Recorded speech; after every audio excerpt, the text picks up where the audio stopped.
ડીસામાં ભાજપ યુવા મોરચા દ્વારા ભવ્ય રોડ શો યોજાયો। મોટી સંખ્યામાં ભાજપના કાર્યકર્તાઓ બાઇક અને કારનો કાફલા સાથે જોડાયા। લોકસભા ચૂંટણીમાં ત્રીજા તબક્કાના મતદાનને આડે હવે ગણતરીના દિવસો બાકી છે, ત્યારે ભાજપ દ્વારા ઝંઝાવતી પ્રચાર કાર્ય શરૂ કરાયું છે, જેમાં આજે બનાસકાંઠા બેઠકના ઉમેદવાર ડોક્ટર રેખાબેન ચૌધરીનો ડીસામાં ભવ્ય રોડ શો યોજાયો હતો, જેમાં મોટી સંખ્યામાં બાઇકો અને કારનો કાફલો જોડાયો હતો। લોકસભા ચૂંટણીમાં ગુજરાત રાજ્યમાં ત્રીજા તબક્કાના મતદાનમાં બનાસકાંઠા લોકસભા બેઠક માટે 7 મેના દિવસે મતદાન થવાનું છે, ત્યારે ઉમેદવારોએ પ્રચાર કાર્ય આક્રમક રીતે શરૂ કરી દીધું છે, જેમાં 2 દિવસ અગાઉ જ કોંગ્રેસના ઉમેદવાર જ્ઞાનીબેન ઠાકોરનો રોડ શો યોજાયા બાદ આજે ભાજપના ઉમેદવાર ડોક્ટર રેખાબેન ચૌધરીના સમર્થનમાં યુવા મોરચા દ્વારા પણ રોડ શો યોજાયો હતો। બુધવારે વડાપ્રધાન નરેન્દ્ર મોદીની ડીસા એરપોર્ટ ખાતે જાહેર સભા યોજાવાની હોય, જાહેર સભામાં મોટી સંખ્યામાં લોકો ઉપસ્થિત રહે તે હેતુથી જ આજે ડીસામાં ભાજપ યુવા મોરચા દ્વારા રોડ શોનું આયોજન કરવામાં આવ્યું હતું, જેમાં મોટી સંખ્યામાં બાઇક અને કારનો કાફલો જોડાયો હતો।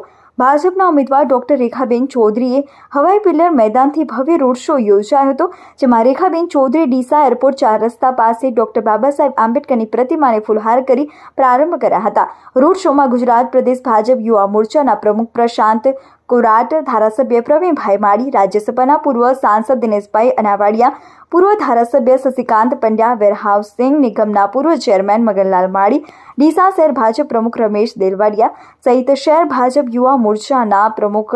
આશીષભાઈ શાહ સાથે ભાજપના નેતાઓ મોટી સંખ્યામાં જોડાયા હતા। ભાજપના ઉમેદવાર રેખાબેન ચૌધરી ખુલ્લી જીપમાં શહેરના રાજમાર્ગો પર ફરી લોકોનું અભિવાદન ઝીલ્યું હતું, જ્યારે રોડ શો ડીસા શહેરમાં ફરી વડાપ્રધાનની સભામાં હાજરી આપવા તેમજ 7 તારીખે ભાજપ તરફી મતદાન કરવા માટે લોકોને ખાસ અપીલ કરાઈ હતી।